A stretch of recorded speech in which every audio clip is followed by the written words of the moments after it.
Quedarse en paz, hermanos.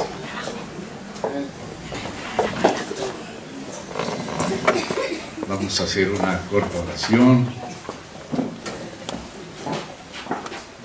El Señor está con nosotros. Él ha prometido estar todos los días hasta el fin del mundo. Entonces vamos a dirigirnos a Él de todo corazón. Vamos a creer en Él. Vamos a poner en Él nuestra vista y nuestro corazón, nuestra expectativa.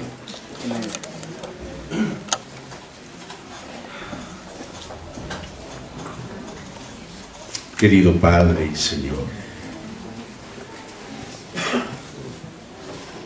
qué glorioso privilegio poder invocar tu nombre por medio del Señor Jesús a quien nos diste.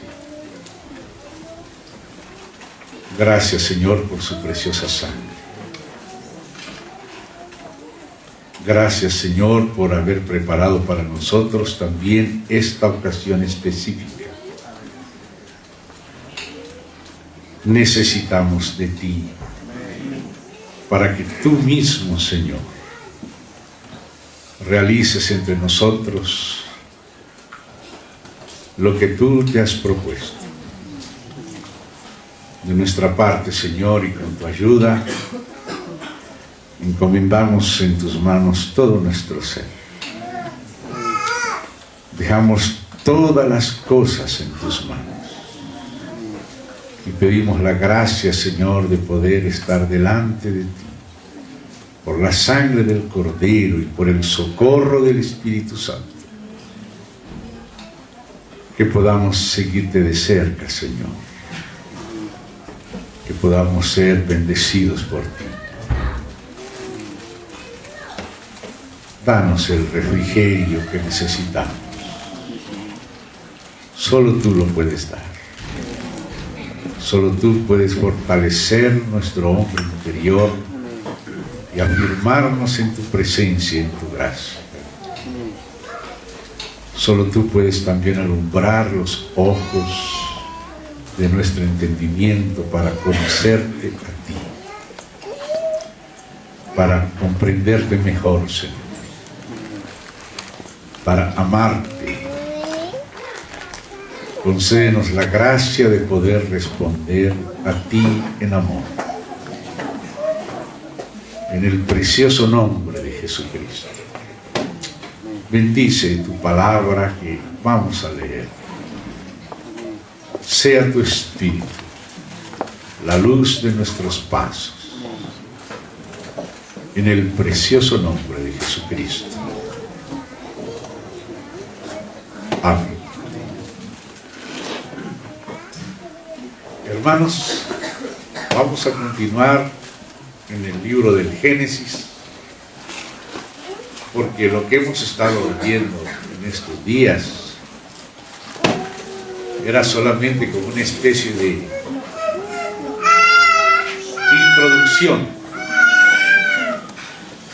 una especie de primeros pasos dentro de un proceso que tiene continuidad. En el libro del Génesis, esos 7 días son 7. Empezamos por los primeros, pero lo que Dios quiere no es que nos quedemos a la vera del camino, sino que continuemos. Y entonces hoy voy a tener que saltarme algunos versos.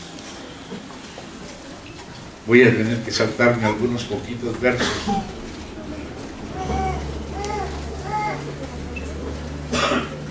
Algunas cosas quizá por el momento no sea necesario tenerlas en cuenta, pero para administrar mejor nuestro tiempo, entonces vamos a saltar lo relativo al 4.º día, que hay muchas cosas ahí y a veces hasta da miedo tratarlas.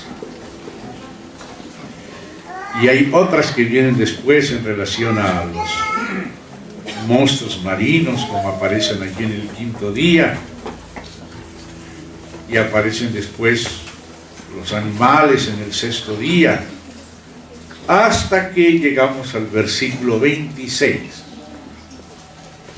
El versículo 26 ha de ser el que estaremos por enquanto considerando y deteniéndonos en él. Génesis 1:26.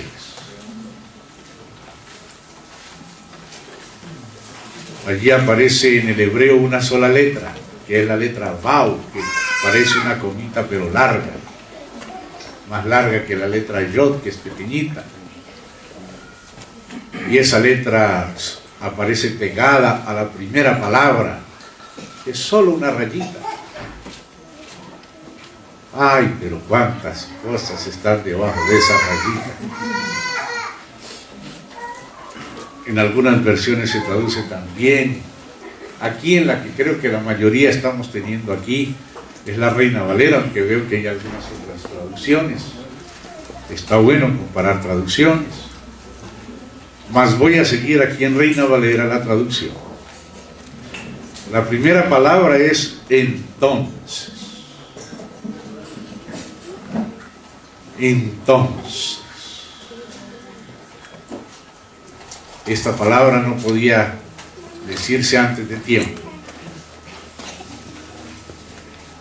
Todo lo demás que Dios había estado haciendo, ayer por ejemplo nos detuvimos en esa tremenda vestidura que Dios hizo, porque dice en el libro a los hebreos, o en la epístola a los hebreos, que los cielos son obra de sus manos, son apenas como una vestidura de Dios, una vestidura que Él va a enrollar, que Él va a cambiar por otra vestidura. Habla cielo nuevo, tierra nueva, una nueva creación, y esa nueva creación es otro vestido.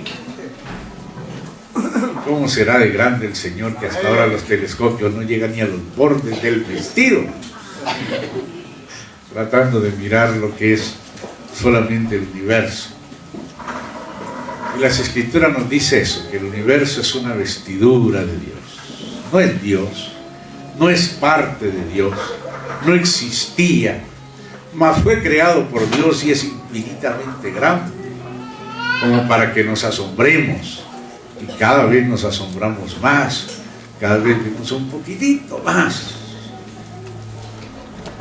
Una vez una hermana del Paraguay que ha venido aquí a Chile, no sabe por qué, el Señor quiso darle esa experiencia a ella. Ella no la estaba buscando, pero siento el contárselas aquí. Ella estaba orando al Señor, pero no estaba orando nada de astronomía, estaba orando de otras cosas. Pero de pronto se sintió como si estuviera en el espacio, y el Señor le mostró y le dijo: estos son los planetas del sistema solar que ustedes ya conocen, pero estos todavía ustedes no conocen. Y luego le mostró un pedacito del universo y le dijo: hasta aquí los hombres han podido mirar, pero todo esto todavía no lo han podido ver. Ay, Señor. Ella no sabe por qué el Señor le habló eso, pero se lo habló. Y me acordé de eso para reforzar con esa ilustración esto que estamos tratando de comenzar a decir ahora de nuevo. El universo puede ser grande, misterioso, los hombres dedican dinero a su investigación, ciencia, y solamente, como decía el propio Einstein, están en los bordes exteriores de los caminos y de los pensamientos de Dios. Y realmente ayer nos detuvimos fue viendo los primeros 3 versos. Solamente que hoy les digo que nos acordemos que esos primeros versos son apenas los primeros escalones de una escalera que no termina ahí, sino que apenas comienza por ahí. La escalera comienza con eso. Dios hizo los cielos, la tierra, ¿no? La luz, la expansión, lo seco, y por ahí nos quedamos. Ya usted sabe que después vienen las plantas, y los animales marinos, los astros, los otros animales, pero, cuando usted se da cuenta el sentido que llevan esos 7 días, Dios quería llegar era al 7º día. Si nos quedáramos en el primero, segundo y tercer día, todavía no entenderíamos a Dios.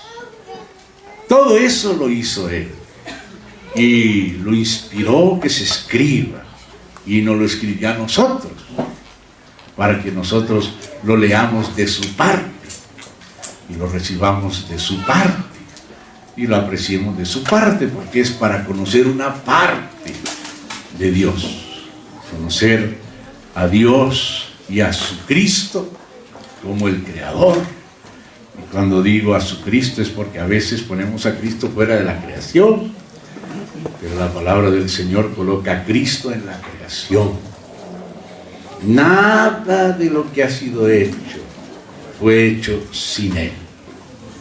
Entonces, en todo lo hecho tenemos algo que ver de Él. Pero estos primeros días no era el objetivo final. Si Dios se hubiera quedado por ahí, Dios no hubiera descansado. Él solamente descansó en el 7º día. O sea que si las cosas se hubieran quedado en el 3er día, o en el 4º, o aún en el 5º día, Dios no hubiera descansado.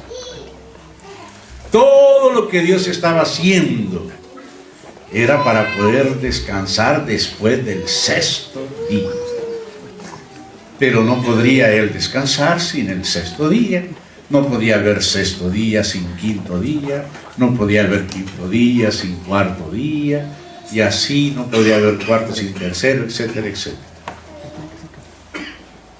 Es interesante ver la manera como el Señor va llevando las cosas en cuanto al universo. Pareciera de lo grande a lo chiquito. Quisiera que antes de que sigamos analizando este verso, que ya lo estamos analizando, estamos en la letra Vau, estamos en la palabra entonces, que se tradujo esa letrita, se tradujo entonces. Ahí está. Vamos a Zacarías, capítulo 12, versículo 1. A veces Dios, cuando habla de sí mismo, Él presenta diversas credenciales en sus diversos nombres. A veces Dios dice que Él es nuestro pastor, a veces dice que Él es nuestro redentor, y todo eso que Él dice, Él lo es. Cada una de las palabras que Dios se aplica a sí mismo, cada uno de los títulos con que Dios se llama o es llamado, se refieren a realidades de Dios. Y Dios es todas estas cosas, no solo en sí mismo, sino que lo que Él es en sí mismo, quiere serlo para nosotros. Quiere que nosotros disfrutemos todas las facetas de Dios. Y por eso Dios a veces se presenta con distintos nombres y con distintas frases y adjetivos acerca de Él mismo. Uno de esos, como Dios habla de sí mismo, está aquí en Zacarías 12:1. Y quisiera que ustedes puedan leer allí en Zacarías 12:1. Ayer para leer Génesis fuimos primero a Isaías. Hoy para seguir en Génesis vamos a Zacarías. Amén. Zacarías 12:1. Aquí hay una manera como habla Dios. Profecía de la palabra de Yahvé acerca de Israel. Yahvé. Él podría decir el pastor, o podría decir el creador. Yahvé el redentor. Todo esto Él lo es. Pero aquí Él dijo así: Yahvé que extiende los cielos. Bueno, esa fue la parte con la que comenzamos ayer. Yahvé extiende los cielos. Y nos detuvimos un poquito en todos esos procesos de las aguas de arriba y las de abajo, y hay expansión en medio de las aguas, y que el efecto Doppler, y esas cosas que recordábamos ayer. Yahvé extiende los cielos. Pero es curioso, antes de seguir leyendo aquí Zacarías, vamos un poco de nuevo a Génesis, al cuarto día, y quiero llamarle la atención a algo. Vamos a volver a Zacarías, ¿no? Vamos a estar leyendo intercalando. Génesis 1,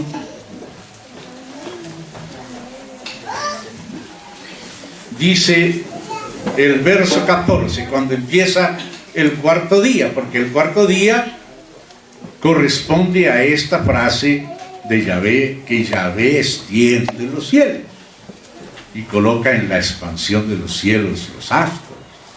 Entonces dice, dijo luego Dios, verso 14 de Génesis 1, haya lumbreras en la expansión de los cielos para separar el día de la noche, porque hasta aquí había día y noche al mismo tiempo, porque era la luz cósmica y la noche cósmica. Pero ahora, cuando en medio de la expansión comenzó a condensarse aquella materia en algunos astros, ahora la luz se concentró en esos astros, algunos astros que tienen luz propia y otros que la reflejan. Entonces dice, haya lumbreras en la expansión de los cielos para separar el día de la noche y sirvan de señales, coma, en el hebreo es coma, aquí ya dice mucho. Luego para las estaciones, porque es que aquí el traductor se saltó la coma, entonces le quitó un poco de ministerio a estas lumbreras. Para las estaciones es un segundo asunto, para días y años, y sean por lumbreras en la expansión de los cielos, note, en la expansión de los cielos para. Quiero llamarle la atención a este para. La expansión de los cielos para alumbrar sobre la tierra. Claro que también alumbran en Plutón. Claro que también alumbran en Júpiter. Claro que el Sol también alumbra por allá en Saturno y en Urano y en Neptuno. Pero el pensamiento de Dios estaba en la tierra, ¿se da cuenta? Una vez vi una fotografía que me dejó maravillado, esa fotografía. Era un rayo de luz tremendamente grande y un montón de motitas que parecían de polvo así.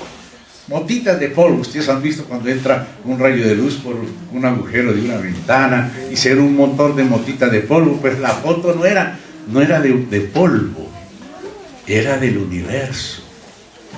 Y una motita chiquitita entre todas las otras era la Tierra. Una foto tomada por allá de uno de esos aparatos que iba ya en la línea de Plutón, y entre las fotos tomó una foto hacia la Tierra y se veía ese rayo de luz y esas motitas de polvo, y una de esas que a los astrónomos les habrá tocado un trabajo para saber cuál de todas era la Tierra. Pues esa era la Tierra, una motita de polvo.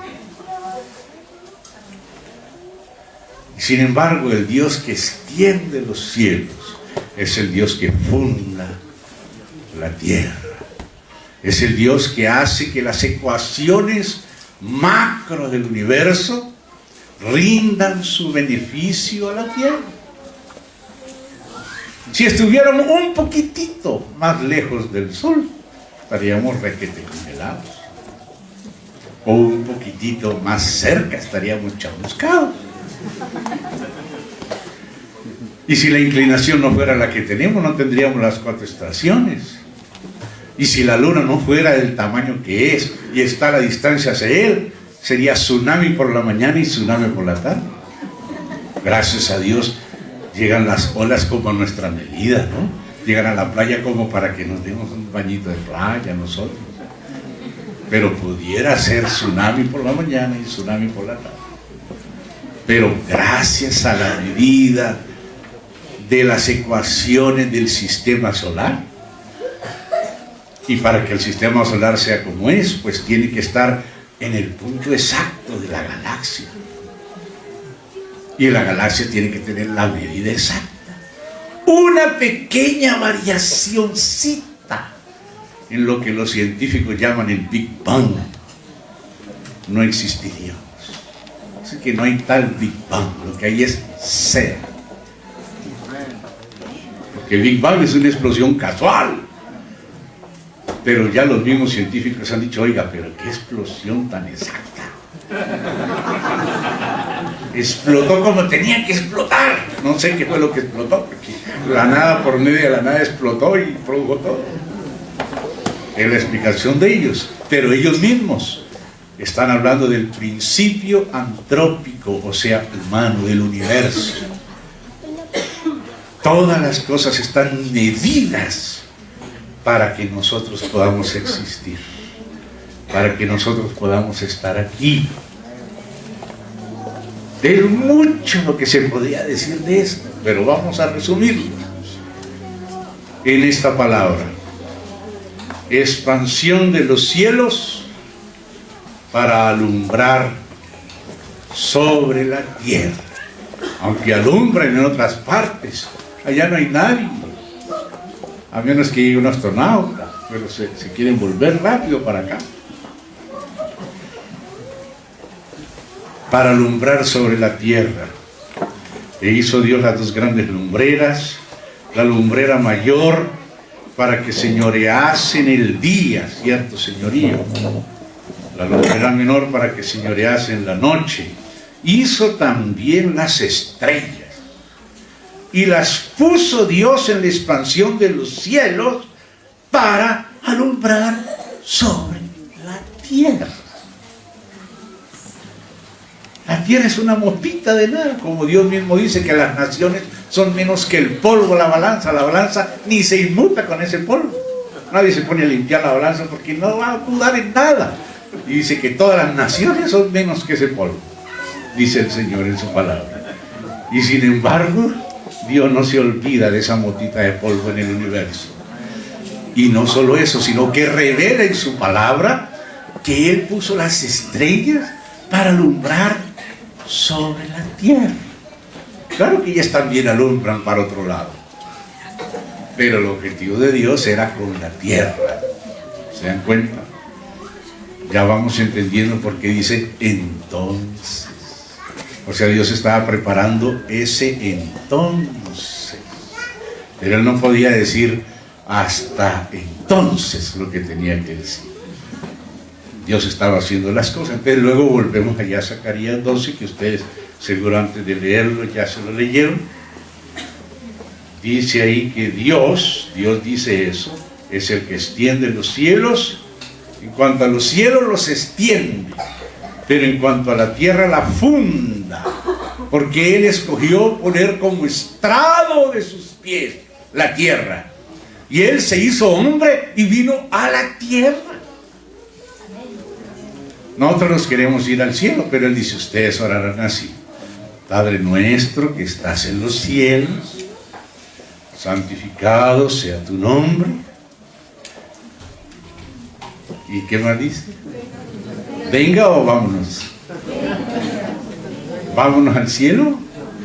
¿O venga tu reino? ¿Venga a dónde? A la tierra. Claro que vamos a ir al cielo, no se preocupe, pero Dios está interesado en la tierra. La tierra y el cielo. Dios quiere que sean como marido y mujer casaditos. Nada es solo cielo sin tierra o tierra sin cielo. Es como una escalera. Comunica el cielo con la tierra, como Betel, aquel sueño de Jacob, ¿verdad? Betel, casa de Dios. O sea que Betel es el punto de comunicación del cielo con la tierra. Y Betel pasó a ser el tabernáculo de reunión del cielo con la tierra. Pero ¿quién es ahora Betel? ¿Quién es ahora el tabernáculo, el templo de Dios? La iglesia. La iglesia es el punto de comunicación. Por eso en el corazón, en el lugar santísimo del tabernáculo, está el arca de la alianza. Alianza del cielo con la tierra. Reunión del cielo con la tierra. Ángeles que suben y descienden. Amén. Gloria al Señor. Entonces sigue diciendo Dios allí en Zacarías que Él es el Dios que extiende los cielos y funda la tierra. Pero ahí no terminó.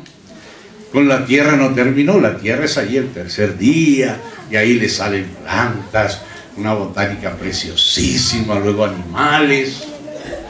Pero es como si Dios dijera, mire, de todo lo que existe en el cielo y todas las galaxias, la capital va a ser en la tierra.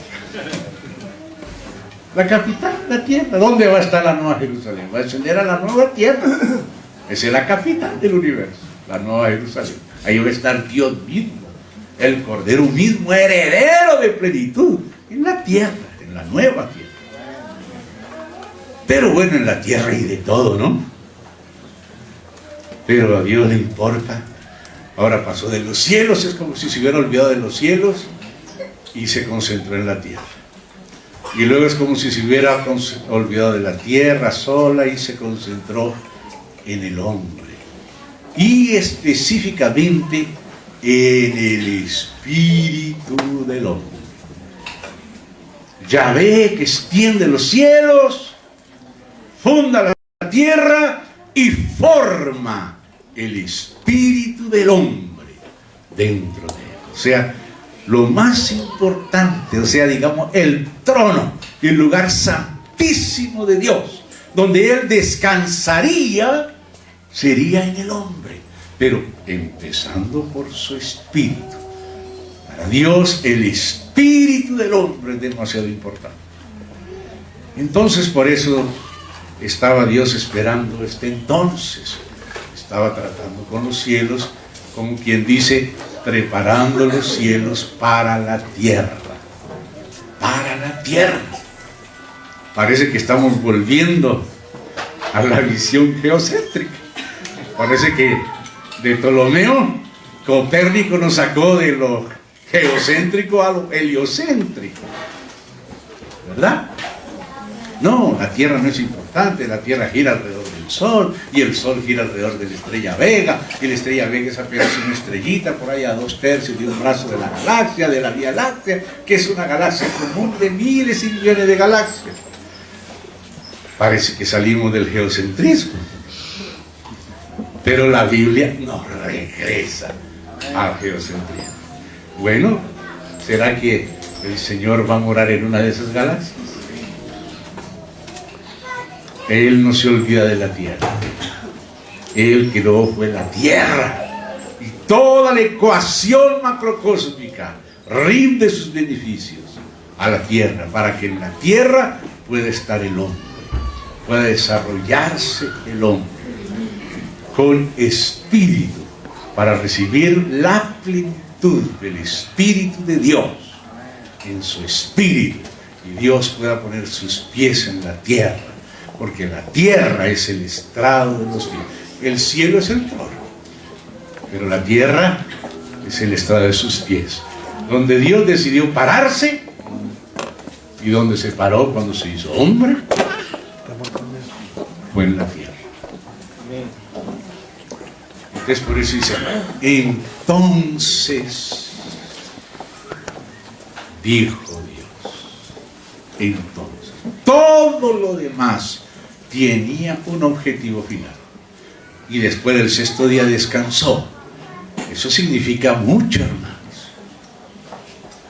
Perdón, de hablar de descanso no es que Dios sea el Dios que... El séptimo día él descansó. No, pero no significa que está muy cansado por... O sea, pues de eso, sino que es una palabra. Sí, él no descansaba de cansancio físico. Pero voy a entrar a qué tipo de descanso es. Dice el Espíritu Santo por el apóstol Santiago, y ustedes conocen bien ese versículo, que dice que el que sabe hacer lo bueno y no lo hace, le es pecado. O sea que hay pecados que son de acción, pecados donde uno comete un acto malo. Pero la Biblia no solo habla de pecados de acción, también habla de pecados de omisión. Yo debería haber ayudado y me hice el tonto. Debería haber hecho lo mejor que puedo y no lo hice. Como esa película de la lista de Schindler, que Schindler con su dinero hizo lo posible para salvar a algunos judíos, y los judíos estaban muy contentos con él, pero él mismo no estaba contento porque él no hizo todo lo mejor que podía. Él ayudó un poquito, pero él lloraba y decía que hubiera podido hacer más. Hace poco murió otra enfermera, creo que era polaca, que también ayudó a los niños. A los 90 y tantos años murió, y también ella se quejaba, aunque los demás le daban premios, ella se quejaba que no había hecho lo que podía. Cuando el Señor Jesús defendió a María Magdalena, la defendió con esa frase, cuando Judas instigó a los otros apóstoles para acusarla de que cómo era que iba a derramar ese frasco de alabastro que lo hubiera vendido para los pobres, ¿sí? Los pobres, el bolsillo de Judas, ¿no? Pero el Señor la defendió y le dijo: ¿por qué la criticáis? Ella ha hecho lo que podía. Y de cierto os digo que donde sea que se predique este evangelio, se contará lo que esta mujer ha hecho. Y ahora lo estamos haciendo. Está cumpliendo una vez más la profecía del Señor. O sea que el Señor, como Él tiene un carácter recto, y Él quiere que seamos rectos como Él nos demanda que hagamos lo que podemos. Lo que usted no puede hacer, bueno, Dios sabe que no podía. Usted llegó hasta donde podía. Si usted hace lo que puede, usted no peca de omisión. Ahora, si Dios nos dice que hagamos lo que podemos y que hagamos lo mejor, y nos dice que el que sabe hacer lo bueno y no lo hace, le es pecado, ¿usted cree que Dios mismo que nos manda a hacer eso, Él no sería conforme a lo que Él dice? ¿Usted cree que Dios se quedaría sin hacer lo mejor? ¿Usted cree que no por cansancio físico, hermano, sino moralmente, será que Dios va a descansar si Él no hace lo mejor? ¿Qué tal que Dios se hubiera parado y dijo: no, yo sé que si hago al hombre, millones se van a ir al infierno, millones van a hacer cantidad de barbaridades que mejor ni pensarlas, así que mejor que nadie se vaya a la gloria con tal que nadie se vaya al infierno? Mejor quedémonos aquí con las ballenas, los cachalotes y ya, ¡pum! Entonces el entonces de Dios no hubiera llegado, ¿verdad? Pero desde el principio lo que Dios quería llegar era ese entonces. Él no iba a descansar hasta que no hiciera una criatura a su propia imagen, conforme a su semejanza. Él no iba a descansar. Él había hecho incluso hasta serafines, pero no a su imagen. Querubines, pero no a su imagen. Arcángeles, principados, potestades, pero Dios dijo: el que sabe hacer lo bueno. ¿Será que Dios no sabía que le iba a doler? Sí sabía, porque si no, no sería Dios. Él sabía que le iba a doler. Él sabía que le traería profundo sufrimiento la creación del hombre. Entonces, ¿cuán grande es el plan de Dios? ¿Cuán grande es la gloria que Dios no se amilanó para crear al hombre? ¡Qué grande es lo que Él tiene para el hombre! Lo que Él puede hacer, lo que Él dijo, hagamos, y lo que Él está haciendo. ¡Qué grande es! Para que Dios, al pesar en la balanza de su conciencia divina, de su rectitud divina, Él haya dicho: es mejor hacer al hombre, a pesar de los que se van a perder, a pesar de las blasfemias, a pesar de los pecados más horribles, más monstruosos, a pesar de lo que el hombre va a ofender a Dios y se va a ofender a sí mismo y va a ofender a la naturaleza, si no lo hacemos, no se daría el sumo bien. Porque el sumo bien no se va a dar con cosas, se va a dar con personas libres, con personas responsables, con personas que le van a decir a Dios amén, y con personas que al fin permitirán que Dios tenga lo que más desea en su corazón. Y Dios, que sabe hacer lo bueno, escogió crear al hombre. Hermanos, hay muchas implicaciones en esto, porque Dios no es hombre, Dios es Dios. Dios no muere. Dice, Dios no es hombre para que se arrepienta. Cuando dice que le dolió a Dios haber hecho al hombre, no quiere decir que Dios reconoce que se equivocó, no es en ese sentido. Es que Dios en verdad le duele que el hombre por su propia culpa se pierda las más altas posibilidades que Dios puso delante de él. Pero algunos las aprovecharían. Y por causa de esos algunos, por causa de esos que llegarían al objetivo, al propósito de Dios, el Padre, el Hijo y el Espíritu Santo decidieron correr ese riesgo altísimo. Ay, Señor, tantas cosas ya habían sido hechas. Inclusive el diablo ya había sido hecho. No lo hizo diablo, Dios lo hizo querubín, lo puso cerca de él, pero se volvió diablo. Dios ya sabía. Dios ya sabía. El diablo hasta pensaba, ay, es que Dios es envidioso. Yo voy a ser semejante.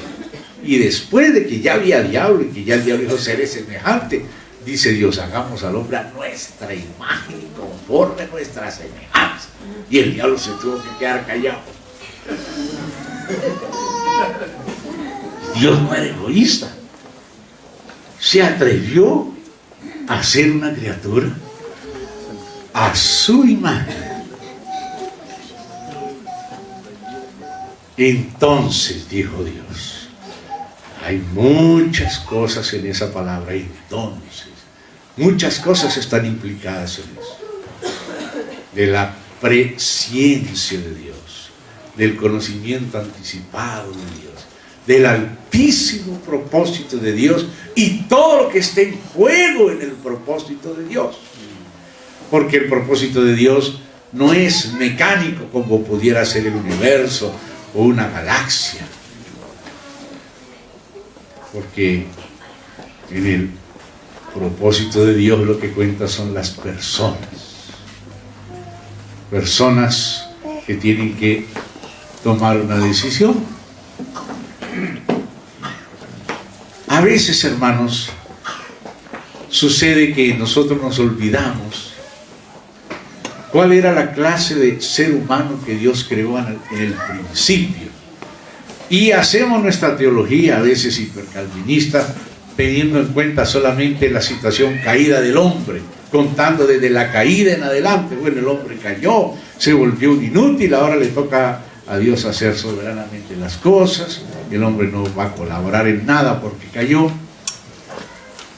Pero nuestra teología no puede comenzar a partir de la caída. Dios no hizo al hombre caído. La teología antropológica, o sea, la verdad acerca del hombre, según la Biblia, tiene que comenzar por el hombre que Dios hizo antes de la caída. ¿Cómo era el hombre que Dios hizo? ¿Cuál era el hombre que Dios planeó antes de caer? ¿Y qué tipo de relación quería tener Dios con el hombre antes de la caída? Pero ahora yo le hago otra pregunta. ¿Será que después de la caída el diablo le ganó la partida a Dios? Dios tenía un propósito y Dios se lo echó a perder.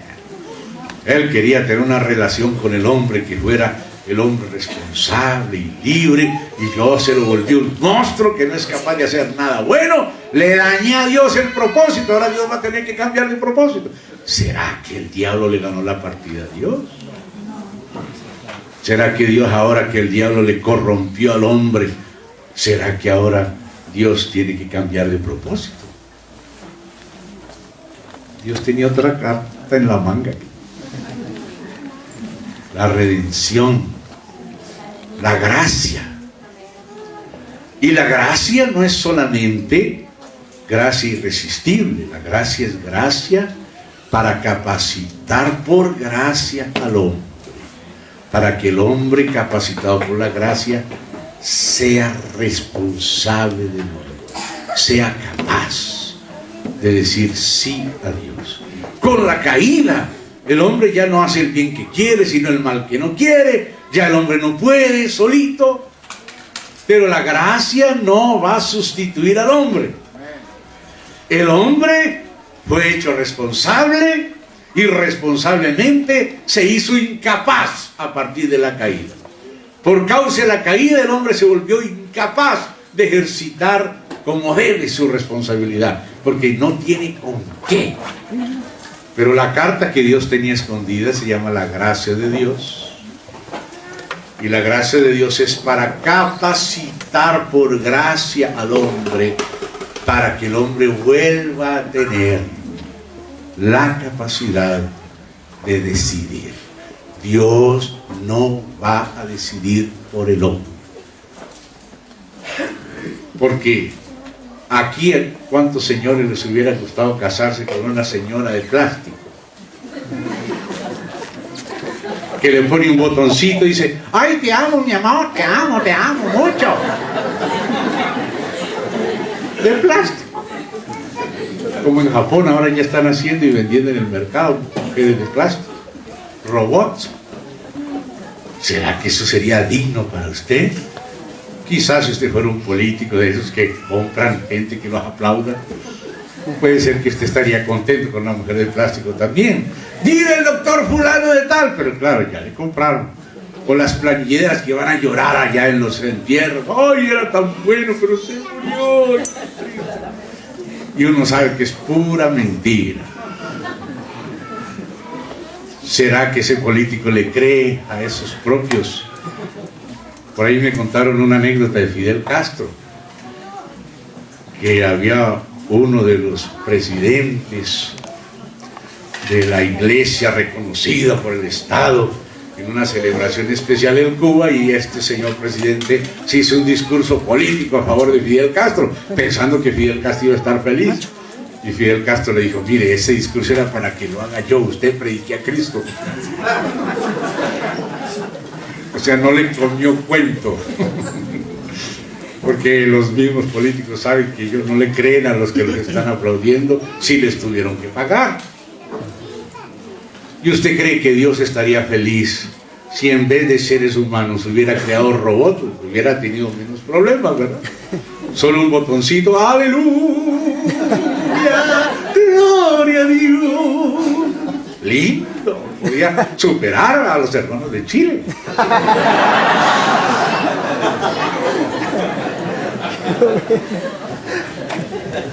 Pero con un botón. ¿Usted cree que Dios estaría contento si Él tuviera que, en vez de tener relación con el ser humano, tuviera que tener relación con robots?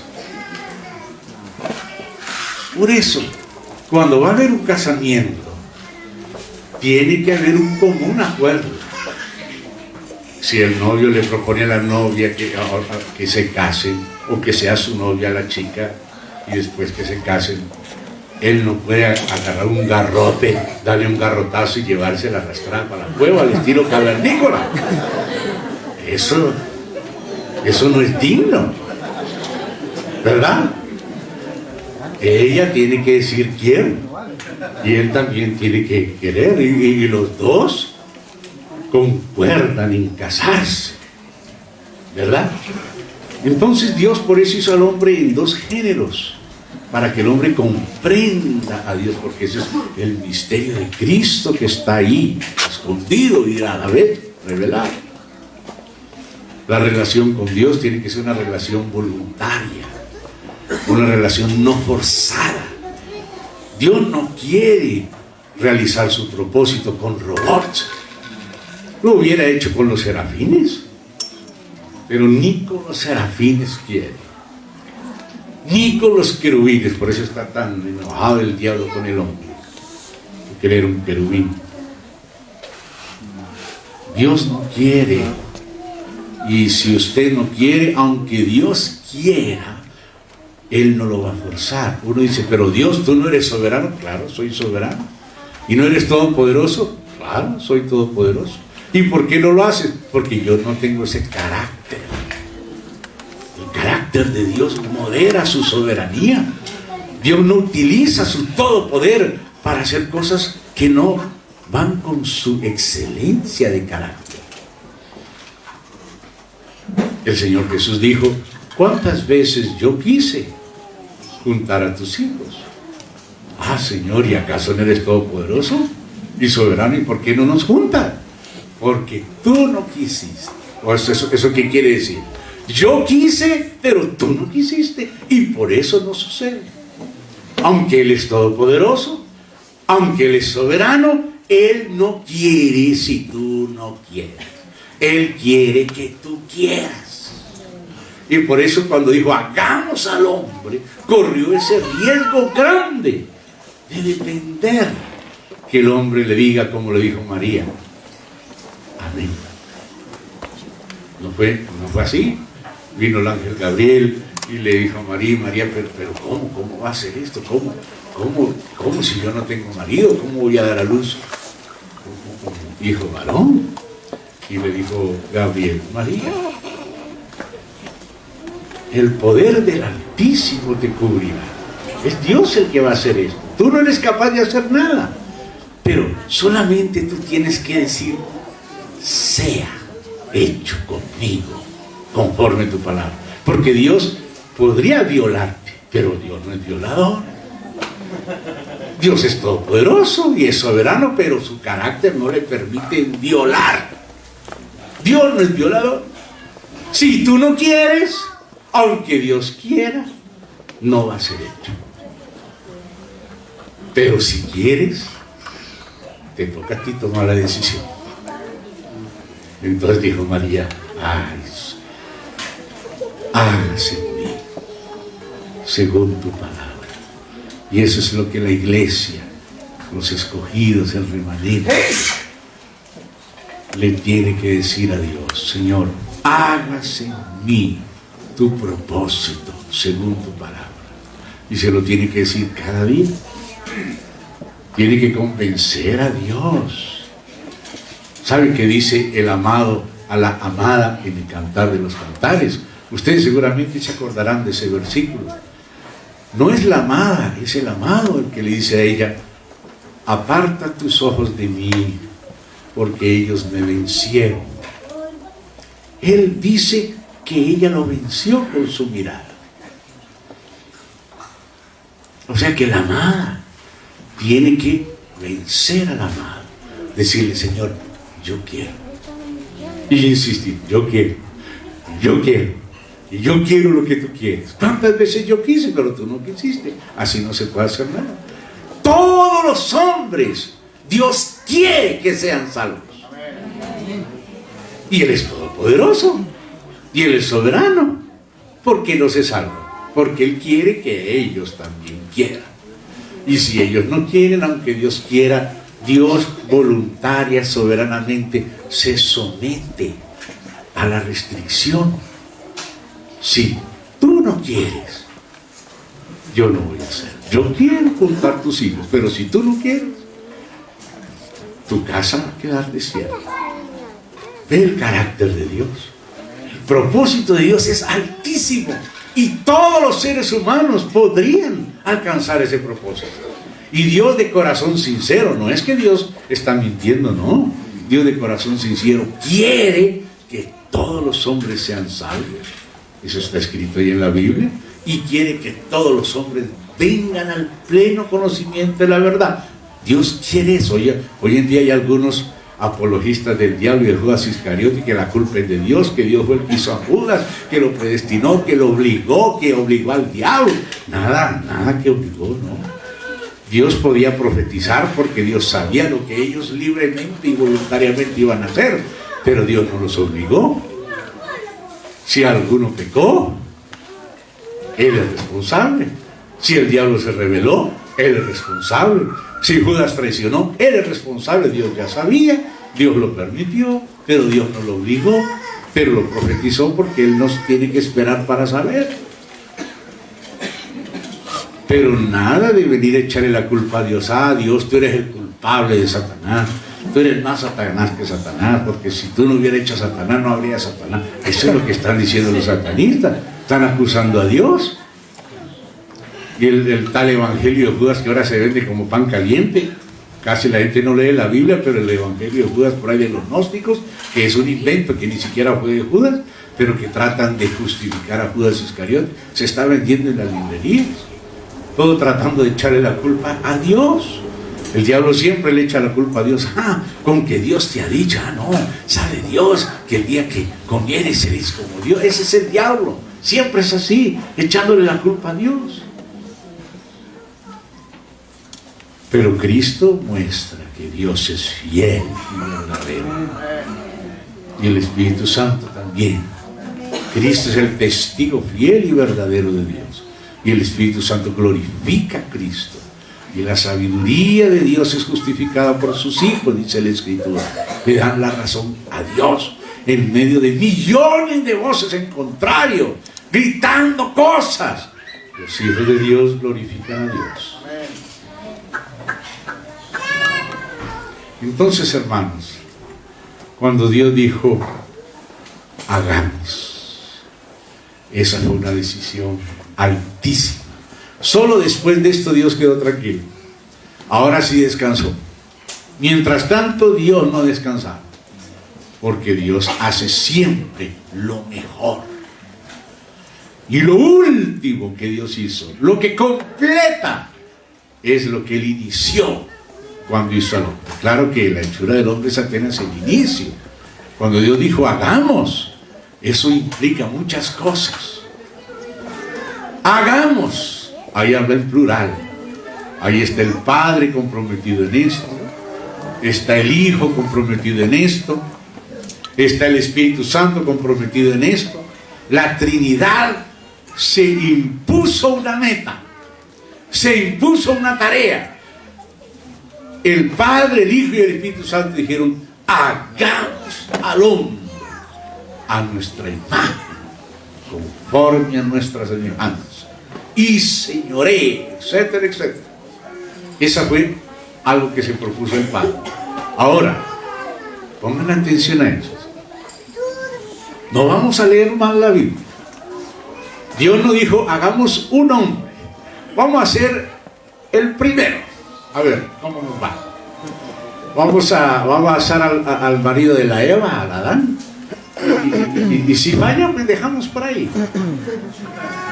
¿Será que Dios necesita hacer planes pilotos? Nosotros los hombres sí, hacemos intentos y probamos por acá, y si nos falla, bueno, hacemos otra cosa, y si no podemos vender Coca-Cola, vendemos Pepsi-Cola y así.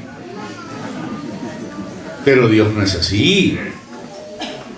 Cuando Dios dijo, hagamos, hermano, lo que Él dijo, hagamos, debemos comprenderlo. Lo que el Padre, el Hijo y el Espíritu Santo dijeron, hagamos, es altísimo, altísimo. Y cuando Él hizo a Adán y a Eva, apenas comenzó a hacer. Comenzó. Pero todavía con Adán y Eva no se concretó todo lo que Él dijo, hagamos. Señoré sobre él.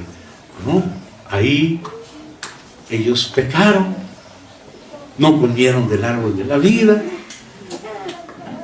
la naturaleza humana quedó vendida al poder del pecado, y Dios, que en cuanto a obra de creación ya había descansado, tuvo que hacer otro trabajo de redención. Por eso el Señor Jesús dijo, mi Padre hasta ahora trabaja y yo trabajo. Es el nuevo trabajo de Dios, es el de la redención.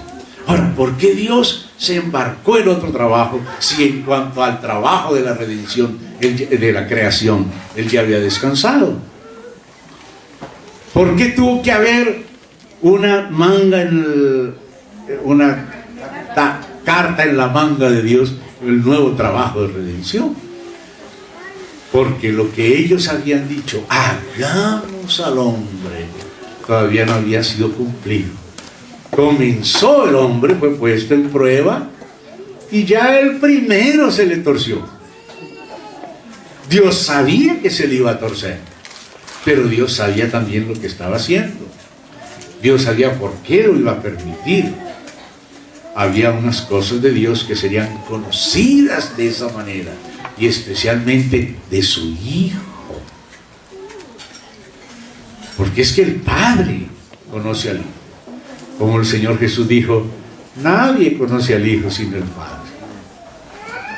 Ni nadie conoce al Padre sino el Hijo y aquel a quien el Hijo lo quiera revelar. Dios no necesitaba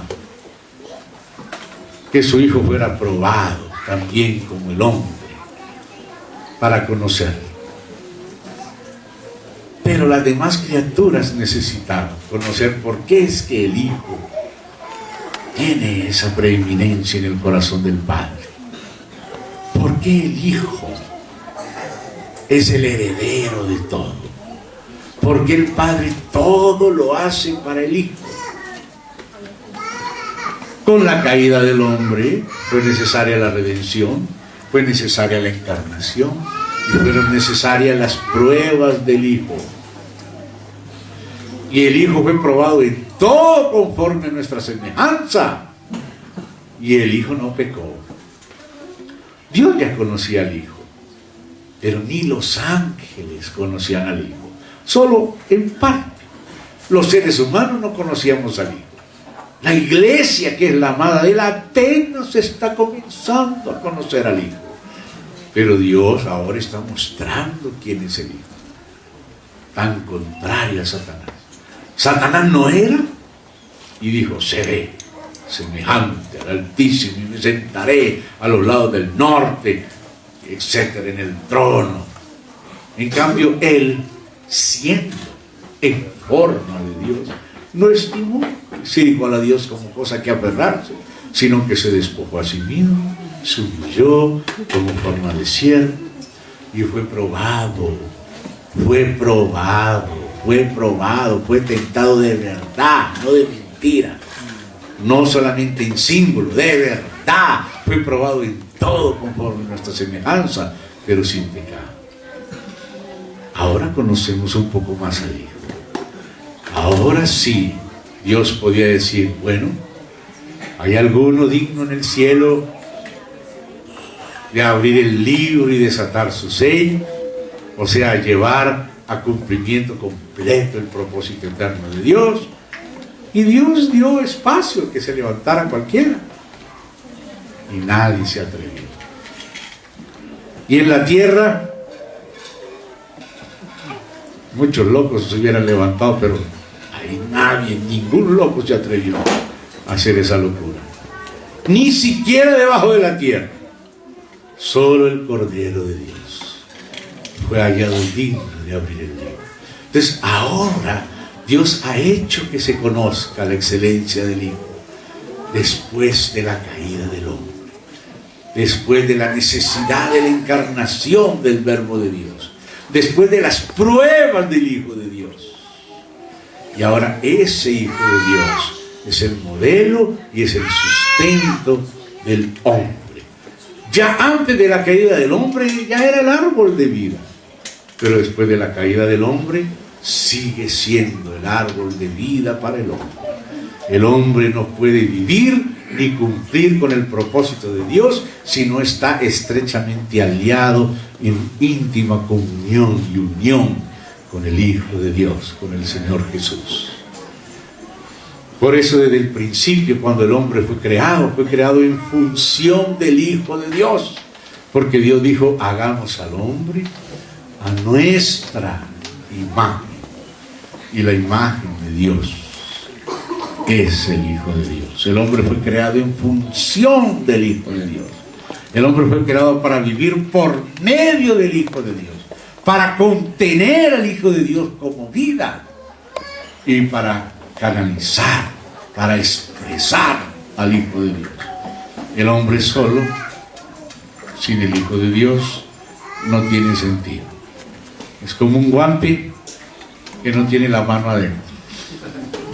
El guante fue hecho a la imagen de la mano para que la mano y el guante encajen uno con el otro, pero sin la mano adentro el guante es como un trapo, ¿verdad? Y así sucede con el ser humano. Ay, Señor, tanta cosa que decir y el reloj corriendo. Me pasé 10 minutos de la hora del almuerzo.